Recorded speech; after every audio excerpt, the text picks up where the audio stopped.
എല്ലാവരും സുഖമായിരിക്കണം. എന്തുണ്ട് വിശേഷം? ഇന്ന് ഇപ്പോൾ ഞാനിവിടെ ഒരു കറി വെക്കാനുണ്ട്. എൻ്റെ സമയം ഇപ്പോൾ 8:45 രാവിലെ. അപ്പോൾ കൊച്ചിനെ കൊണ്ടാക്കണം സ്കൂളിലേക്ക്. പക്ഷെ അതിന് മുന്നേ ഞാൻ എന്തെങ്കിലും ചോറും കറിയൊക്കെ വെച്ചേക്കുമെന്ന് പറഞ്ഞു. എനിക്ക് ചോറില്ലാണ്ട് പറ്റില്ല കേട്ടോ. ഞാനൊരു ദിവസം ചോറും കറിയൊക്കെ വെക്കാം നമ്മുടെ നാട്ടിലെപ്പോൾ തന്നെ. ഇന്ന് ഞാൻ വെക്കാൻ വന്നത് നമ്മുടെ വഴുതനങ്ങ. ഇവിടുത്തെ ഈ വഴുതനങ്ങ നമ്മുടെ നാട്ടിലും കിട്ടും. നമ്മുടെ വഴുതനങ്ങ ഞാൻ ഉണക്ക ചെമ്മീനിട്ടിട്ട് വെക്കാനുള്ള പരിപാടിയാണ് കേട്ടോ. നിങ്ങൾക്ക് വെച്ചിട്ടുണ്ടാവും അല്ലേ? നിങ്ങളും വെച്ചിട്ടുണ്ടാവും. ഉണക്ക ചെമ്മീനിട്ട് വെച്ചിട്ടുള്ള പരിപാടിയാണ് കേട്ടോ. അപ്പോൾ അതിനുള്ള പ്രിപ്പറേഷനിലാണ്. പക്ഷേ ഞാൻ ഈ ചെയ്യുന്നതിനിടയിൽ എനിക്കൊരു ടിപ്പ് പറയാനുണ്ട്. അതുകൊണ്ടാണ് ഒരു ടിപ്പ് തരുന്നതാണ് കേട്ടോ. ഒരു ജസ്റ്റ് ഇൻഫോർമേഷൻ എനിക്ക് തോന്നിയതുള്ള കാര്യം. കാരണം നമുക്കറിയാം, നമ്മൾ എല്ലാവരും ഇപ്പോൾ അബ്രോഡിൽ മാത്രമുള്ളവരല്ല, നാട്ടിലുള്ളവരാണെങ്കിലും ഇന്നത്തെ കാലത്ത് ഒരുപാട് സ്ട്രെസ്സിലൂടെയാണ് നമ്മൾ കടന്നു പോകുന്നത് അല്ലേ. സ്ട്രെസ് ഉദ്ദേശിക്കുന്നത് നമ്മളെ ഫാമിലിയിലും നമുക്ക് ജോലി തിരക്ക്, മൺഡേ ടു ഫ്രൈഡേ ജോലി, അല്ലെങ്കിൽ മൺഡേ ടു സാറ്റർഡേ ജോലി അല്ലേ. ജോലി തിരക്ക്, മക്കളെ വളർത്തുന്ന തിരക്ക്, പൈസ ഉണ്ടാക്കുന്ന തിരക്ക്, പൈസ ഉണ്ടാക്കുന്ന ഉദ്ദേശിക്കുന്നത് അവർക്ക് ഫ്യൂച്ചറിനുള്ള തിരക്ക്. അങ്ങനെ ഓരോ കാര്യത്തിലും നമ്മളെല്ലാവരും ബിസി ലൈഫാണെന്ന്. പണ്ടത്തെ പോലെ അധികം ഹൗസ് വൈഫ്സ് കുറവാണ്. ഇപ്പോൾ എല്ലാവരും ജോലി ചെയ്യാൻ തുടങ്ങി. ബോത്ത് മെയിലാണെങ്കിലും ഫീമെയിൽ ആണെങ്കിലും നമുക്ക് അല്ലേ രണ്ടാലും ജോലി ചെയ്യാൻ തുടങ്ങി, വുമണും മെന്നും. അപ്പോൾ നമ്മൾ അതിൻ്റെ ഇടയിൽ വിട്ടുപോകുന്നൊരു കാര്യമുണ്ട്. നമ്മളെക്കുറിച്ച് നമ്മൾ വിട്ടുപോകുന്നുണ്ട് അല്ലേ. നമ്മളെ ഫോർ എക്സാമ്പിൾ ഞാൻ ഇപ്പോൾ പറയാമെന്നുണ്ടെങ്കിൽ ആണുങ്ങൾക്കും പെണ്ണുങ്ങൾക്കും വേണ്ടിയിട്ടുള്ള ഒരു ടിപ്പ് തന്നെയാണ് കേട്ടോ. മെയിനായിട്ട് 40s ഉള്ള ആളുകൾ കാരണം നമ്മളെല്ലാവരും 40 കഴിഞ്ഞ് നമ്മൾ മനസ്സിൽ വിചാരിക്കുന്നത് 40 കഴിഞ്ഞ് നമ്മൾ വയസ്സായി, നമ്മളെ കൊണ്ട് ഇനി ഒന്നിനും പറ്റില്ല, നമുക്ക് വയസ്സായി ഇനി ഒന്നും പറ്റില്ല, ഇനി എങ്ങനെയെങ്കിലും അങ്ങനെ ജീവിച്ചു പോകും, അങ്ങനെയാണ്. പക്ഷെ നിങ്ങളൊരു കാര്യം ചിന്തിക്കണം, 40 വയസ്സ് കഴിഞ്ഞെന്ന് പറഞ്ഞിട്ടുണ്ടെങ്കിൽ നമ്മുടെ 2ാം കൗമാരാണ് തുടങ്ങുന്നത്. അപ്പോൾ നമ്മൾ ചിന്തിക്കേണ്ട കാര്യം, ഈ 40, 45, 9 വയസ്സെന്നൊക്കെ പറഞ്ഞെങ്കിൽ 90s അല്ലേ, ഒരു 70s കാലഘട്ടത്തിൽ, 70s 80s കാലഘട്ടത്തിലൊക്കെയാണ് കേട്ടോ. നമ്മളിപ്പോൾ എല്ലാവരും മെൻ്റൽ സ്ട്രെസ്സിൽ കൂടെ കടന്നു പോകുന്നതാണ്. എനിക്കുണ്ടായ നല്ലൊരു യൂസ്ഫുൾ ആയിട്ടുള്ള ഒരു ടിപ്പാണ് കേട്ടോ അത്. അപ്പോൾ നിങ്ങളൊന്ന് ട്രൈ ചെയ്ത് നോക്കട്ടോ. ഇപ്പോഴെങ്കിലും നിങ്ങൾ ചിന്തിച്ചിട്ടുണ്ടോ നമ്മളെക്കുറിച്ച് കെയർ ചെയ്തിട്ടുണ്ടോ? നമ്മൾ ഇല്ല. അപ്പം നമ്മൾ എന്താ പഠിക്കുക, 40 വയസ്സോ 50 വയസ്സോ ഒന്നും ഒരു പ്രായമല്ല. ഞാനൊരു വീഡിയോ മുന്നേ ചെയ്തിട്ടുണ്ടായിരുന്നു, നമ്മുടെ മനസ്സാണ് നമ്മുടെ പ്രായം നിശ്ചയിക്കുന്നത് അല്ലേ. നമ്മളെപ്പോഴും പറയും മനസ്സാണ് അല്ലെ, മുഖമാണ് മനസ്സിൻ്റെ കണ്ണാടി എന്ന് പറയുന്നത്, ഫേസാണ് മനസ്സിൻ്റെ കണ്ണാടി എന്ന് പറയുന്നത്. അപ്പോൾ നമ്മുടെ മനസ്സിന് എന്തെങ്കിലും വിഷമങ്ങൾ വന്നാൽ അത് ഫേസിൽ കാണിക്കും അല്ലേ. അപ്പം നമ്മൾ എന്താ ചെയ്യേണ്ടത്, നമ്മുടെ മനസ്സ് നന്നാക്കിയാൽ നമ്മുടെ മുഖം നന്നാവും അല്ലേ. അപ്പോൾ നമ്മളെന്താ ചെയ്യേണ്ടത്, മനസ്സ് നന്നാവാൻ വേണ്ടി നമ്മളെന്താ ചെയ്യേണ്ടത്, നമ്മളെ തന്നെ ലവ് ചെയ്യാം, നമ്മളെ റെസ്പെക്റ്റ് ചെയ്യാം. അങ്ങനെ സെൽഫ് ലവും സെൽഫ് റെസ്പെക്റ്റ് വേണമെങ്കിൽ അതിലാണ് സെൽഫ് കെയറിങ്. നമ്മൾ എത്ര സെൽഫ് കെയറിങ് ചെയ്താലും നമ്മുടെ മൈൻഡ് എന്ന് പറഞ്ഞൊരു സംഭവം സെറ്റപ്പ് ആക്കണം കേട്ടോ. അതിനുള്ളൊരു സൂത്രപ്പണി വേറെ. നമ്മളെല്ലാവരും സ്ട്രെസ്സിൽ കൂടെ കടന്നു പോകണു. നമ്മളെല്ലാവരും ചിന്തിക്കുന്നത് എൻ്റെ മക്കളെ വളർത്തണം. ഞാനിത് മെയിൻ പറയുന്ന കാര്യം ഈ 40s 50s ഉള്ളവരുടെ കാര്യം പറഞ്ഞ കേട്ടോ. കാരണം പ്രത്യേകിച്ച് അവർക്കാണ് കൂടുതൽ വേവലാതി. കാരണം നമ്മുടെ മക്കളെ ഇപ്പോൾ മക്കളുകളുണ്ടായി, മക്കളുകളെ വളർത്തണം. ഒരു 5 വയസ്സുള്ള കൊച്ചു ജനിച്ചു കഴിയുമ്പോഴേക്കും നമുക്ക് ടെൻഷനാണ്. ഇനി കുട്ടികളെ എവിടെ കൊണ്ടും യൂണിവേഴ്സിറ്റി എന്താക്കും, ഡോക്ടറാക്കണോ എഞ്ചിനീയർ ആക്കണോ എന്നുള്ളത്. എന്തിന് നമ്മളിപ്പോൾ തന്നെ വേവലാതിയാവണം? നിങ്ങൾക്ക് ആർക്കെങ്കിലും ഉറപ്പുണ്ടോ നാളെ രാവിലെ എഴുന്നേൽക്കുമ്പോൾ നിങ്ങളൊക്കെ ജീവിച്ചിരിക്കുന്ന ഉറപ്പുണ്ടോ? ഇല്ല, ആർക്കും ഒരു ഉറപ്പില്ല. നമ്മുടെ ആയുസിനെ കുറിച്ച് നമുക്ക് ആർക്കും ഒന്നും അറിയില്ല അല്ലേ. എന്ത് വേണമെങ്കിലും എപ്പോഴും സംഭവിക്കാം. ഒരു കാരണമില്ലാണ്ട് നാളെ ഒരു പെണ്ണ് ഓട്ടിക്കൂടെ നടന്നു പോകുമ്പോൾ വഴിക്ക് പോണ കാറായിട്ട് പെണ്ണിൻ്റെ മുഖത്തോട് ഇടിച്ചു പോയി. ഇതൊക്കെ നിങ്ങളെ പേടിപ്പിക്കാൻ വേണ്ടി പറയണതല്ല. ഞാൻ പറയുന്ന കാര്യം എന്ന് പറഞ്ഞിട്ടുണ്ടെങ്കിൽ നമ്മൾ ഒരിക്കലും ഫ്യൂച്ചറിനെ കുറിച്ച് വേവലാതിപ്പെടരുത്, പാസ്റ്റിനെ കുറിച്ച് ഓർത്ത് സങ്കടപ്പെടരുത്. Past is a past. കഴിഞ്ഞു പോയത് കഴിഞ്ഞു. സമയം നമുക്ക് തിരിച്ചെടുക്കാൻ പറ്റില്ല. പക്ഷേ നമ്മൾ പാസ്റ്റിൽ എന്തെങ്കിലും ഒരു ബുദ്ധിമുട്ടുകളോ എന്തെങ്കിലും പ്രശ്നങ്ങൾ വന്നാൽ അത് നമുക്ക് ജീവിതം തരുന്ന ഒരു പാഠാണ്. ഇനി വരാതിരിക്കാൻ നമ്മൾ എന്ത് മുൻകരുതലെടുക്കണം എന്നുള്ളത് അതിലാണ് നമ്മൾ ശ്രദ്ധിക്കേണ്ടത്. അല്ലാതെ കഴിഞ്ഞു പോയ ഇൻസിഡൻ്റ് ഓർത്ത് അതിൽ ഡിപ്രഷൻ അടിച്ച് സ്ട്രെസ് അടിച്ചിട്ട് ഒരു കാര്യമില്ല. അത് എങ്ങനെ തരണം ചെയ്യാം.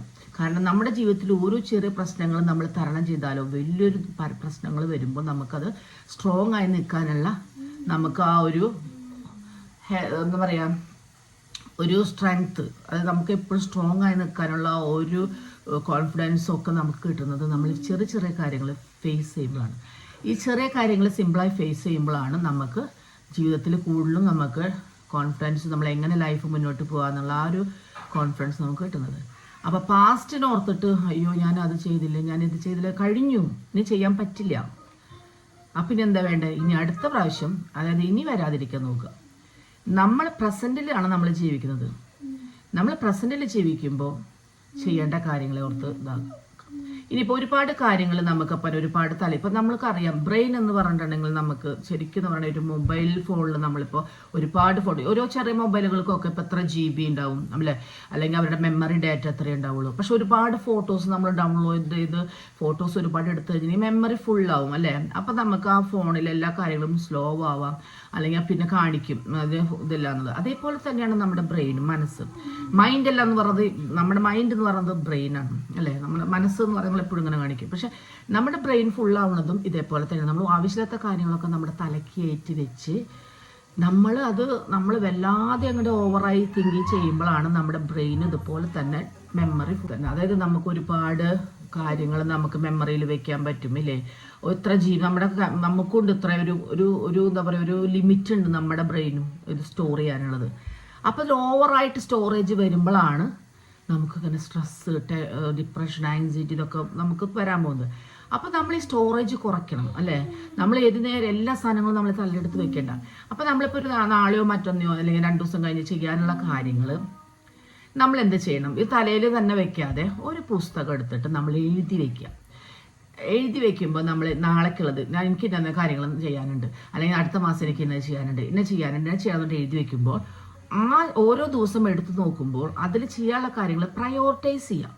ഏതാണ് ഇമ്പോർട്ടൻറ്റ് അത്. അപ്പം നമ്മൾ ഓരോന്ന് എഴുതി വെക്കുമ്പോൾ നമ്മുടെ ബ്രെയിൻ അത് മാച്ച് കളഞ്ഞ് ഇറേസ് ചെയ്തു കണ്ട. അപ്പം ആ ഒരു കാര്യം നമ്മുടെ തലയിൽ നിന്ന് പോയി. ഇത് ഞാൻ പറയാൻ കാരണം എനിക്കുണ്ടായ ഒരു ഇതാണ് കേട്ടോ. ഞാൻ വളരെ സ്ട്രെസ്സിയോടെ കടന്നു പോകുമ്പോൾ എനിക്കൊരു ടിപ്പ് ഇത് ഒരാൾ പറഞ്ഞു തന്നതാണ്. നല്ല യൂസ്ഫുൾ ആയിരുന്നു. കാരണം ഞാൻ ഇതേപോലെ എനിക്ക് ഇന്നെ എഴുതാന്നൊക്കെ പറഞ്ഞ മടിയുള്ള ആളായിരുന്നു. പക്ഷെ ഇപ്പം ഞാൻ എന്താ ചെയ്തെന്ന് വെച്ചിട്ടുണ്ടെങ്കിൽ നാളെ കുറച്ച് ഇതുപോലെ ഞാൻ പറഞ്ഞ നമുക്കൊരു പ്രശ്നങ്ങൾ നമ്മളിപ്പോൾ ഒരുപാട് ഇപ്പോഴത്തെ ആളുകൾ എന്ന് പറഞ്ഞാൽ ഒരുപാട് ജോലി തിരക്ക്, പെണ്ണുങ്ങളാണെങ്കിലും ആണുങ്ങളാണെങ്കിലും ഒരുപാട് അതല്ലേ, മക്കളെ വളർത്തണം, അത് ചെയ്യണം എന്തൊക്കെ ചെയ്യണം. കുറേ കഴിയുമ്പോൾ നമുക്ക് നമ്മുടെ മെമ്മറി ലോസ് ആവും. നമുക്ക് ഒരുപാട് ഓവറായിട്ട് നമ്മൾ തിങ്ക് ചെയ്യുന്നു. ഓവർ സ്ട്രെസ് വരുമ്പോഴൊക്കെയാണ് നമ്മുടെ ബ്രെയിൻ ഒരു കപ്പാസിറ്റി ഉണ്ടല്ലോ ഇതൊക്കെ ഹോൾഡ് ചെയ്യാനായിട്ട്. അപ്പോൾ ബ്രെയിനിൻ്റെ ഫംഗ്ഷൻ കുറവായി വരും. നമ്മളിങ്ങനെ ഒരുപാട് ഇപ്പോൾ ഈ ഫോൺ പോലെ തന്നെ ടെക്നോളജിക്ക് ഇതുപോലെ തന്നെ നമ്മുടെ ബ്രെയിനിൻ്റെ ഫങ്ഷൻസും കുറഞ്ഞു വരും. കാരണം അതിങ്ങനെ ഓവർലോഡായിട്ടിരിക്കുമ്പോൾ നമ്മൾ സ്റ്റോറേജ് കൂടാണ്. അപ്പം അങ്ങനെ വരുമ്പോൾ നമ്മൾ അതിലത്തെ ഡാറ്റ ഇറേസ് ചെയ്തുകൊണ്ടിരിക്കണം. ആ ഡാറ്റ ഇറേസ് ചെയ്യണമെങ്കിൽ നമ്മൾ പുസ്തകം എടുത്ത്, ഇത് ഞാൻ പറയുമ്പോൾ അറിവില്ലെങ്കിൽ ക്ഷമിക്കുക, ഞാൻ എൻ്റെ അനുഭവത്തിൽ നിന്നാണ് പറഞ്ഞത് കേട്ടോ.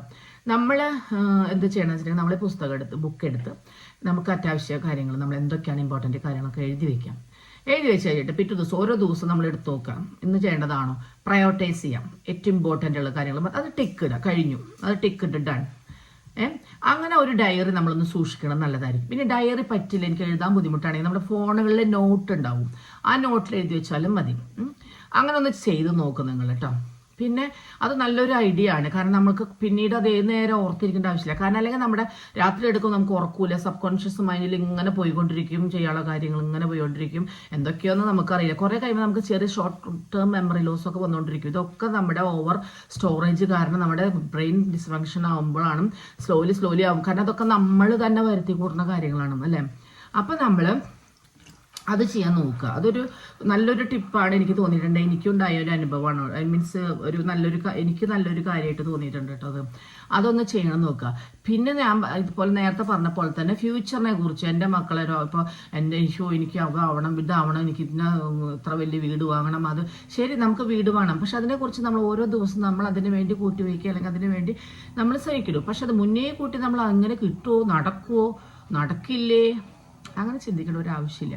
നമുക്കൊരു ലൈഫിലൊരു പ്ലാൻ ഉണ്ടെങ്കിൽ ആ പ്ലാൻ അച്ചീവ് ചെയ്യണമെങ്കിൽ നമ്മൾ ഹാർഡ് വർക്ക് ചെയ്യണം. അറിയാലോ, ഈ ഹാർഡ് വർക്ക് ചെയ്തുകൊണ്ടിരിക്കുമ്പോൾ തന്നെ നമ്മൾ മുന്നേ കൂട്ടി തന്നെ നടക്കും. നടക്കാതെ എവിടെ പോകാനാ? നമ്മൾ ഹാർഡ് വർക്ക് ചെയ്താൽ സക്സസ് ഉണ്ടാവും. അപ്പം ആ ഒരു സക്സസ്സിൽ കൂടെ കടന്നു പോകുമ്പോൾ അത് മുന്നേ കൂട്ടി ചിന്തിച്ച് ആ സക്സസിൻ്റെ ഇടയിൽ പ്രശ്നങ്ങൾ ഇല്ലാതിരിക്കുക. കാരണം നമ്മൾ അതിനെക്കുറിച്ച് ടെൻഷൻ അടിച്ചാൽ നമ്മൾ അവിടെ എത്തിച്ചേരില്ല. ടെൻഷൻ മാത്രം അങ്ങനെ പിന്നാലെ പോയിക്കൊണ്ടിരിക്കും നമ്മുടെ അല്ലേ. അപ്പം അതിൻ്റെ ഇടയിൽ നമുക്ക് വല്ല അസുഖം വന്നു, എന്തെങ്കിലും വന്നു. സ്ട്രെസ്സാണ് നമ്മുടെ ഏറ്റവും വലിയ റിസ്ക് ഫാക്ടർ നമ്മുടെ മറ്റുള്ള അസുഖങ്ങൾക്ക് മുഴുവൻ ഹെൽത്തിനെ കുറിച്ച്. ഇപ്പം നമ്മുടെ മൈൻഡ് ശരിയല്ല, നമ്മുടെ ബോഡിയിൽ മുഴുവൻ അസുഖങ്ങൾ വരും അല്ലേ. അപ്പം നമ്മുടെ സ്ട്രെസ്സാണ് ഏറ്റവും വലിയൊരു ഏറ്റവും എനിക്ക് തോന്നിയിട്ടുള്ളത് ഒരു റിസ്ക് ഫാക്ടറാണത് ശരിക്കും മറ്റുള്ള അസുഖങ്ങൾക്കെല്ലാം കാരണം. അപ്പോൾ നമ്മൾ സ്ട്രെസ് വല്ലാതെ അടിച്ചു കഴിഞ്ഞാൽ നമ്മൾ അച്ചീവ് ചെയ്യാൻ പോകുന്ന നമ്മുടെ ഒരു പ്ലാൻ, ലൈഫിലെ പ്ലാൻ നടക്കില്ല. കാരണം നമ്മൾ ആ സ്ട്രെസ്സിൻ്റെ ഇടയിൽ കൂടെ കടന്നു പോയി നമുക്ക് വല്ല രോഗം വന്നാൽ അത് നടക്കൂ, എത്തില്ല അവിടെ. അപ്പോൾ അതിന് ഭേദം നമ്മൾ ഇതേപോലെ ചെയ്യാനുള്ള കാര്യങ്ങൾ എഴുതി വെക്കുക. നമ്മൾ ബ്രെയിനെ പോലെ റിലാക്സ് ചെയ്യുക. ബ്രെയിനിനെ ഇടയ്ക്ക് ഞാൻ ഈ പറഞ്ഞ പോലെ നമ്മൾ നമുക്ക് വേണ്ടിയിട്ടൊരു സെൽഫ് കെയർ എന്ന് വെച്ചിട്ടുണ്ടെങ്കിൽ കൂളിങ് ചെയ്യുമ്പോൾ മാത്രമല്ല നമ്മളൊന്ന് റിലാക്സ് ചെയ്യണത്. ചിലപ്പോൾ യോഗ ചെയ്യണവരുണ്ടാവും ദിവസം.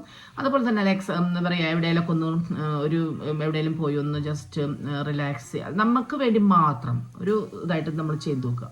ഒന്ന് ഞാൻ പരീക്ഷിച്ച് നോക്കട്ടെ. നിങ്ങൾ ഇനി എന്തെങ്കിലും ഉണ്ടെങ്കിൽ ഞാൻ അടുത്ത വീഡിയോയിൽ കാണാം. അപ്പോൾ എൻ്റെ വീഡിയോ കണ്ടിഷ്ടപ്പെട്ട ലൈക്ക് ചെയ്യണം, ഷെയർ ചെയ്യണം കേട്ടോ. എൻ്റെ മീൻകറി അതായത് വഴുതനങ്ങ വെള്ളത്തിൽ കിടക്കണം കേട്ടോ. ഞാൻ കറി വെക്കട്ടെ, കൊച്ചിന് സ്കൂളിൽ കൊണ്ടുപോകണമെന്ന് കേട്ടോ. അപ്പോൾ ശരി, thank you very much to watch my video.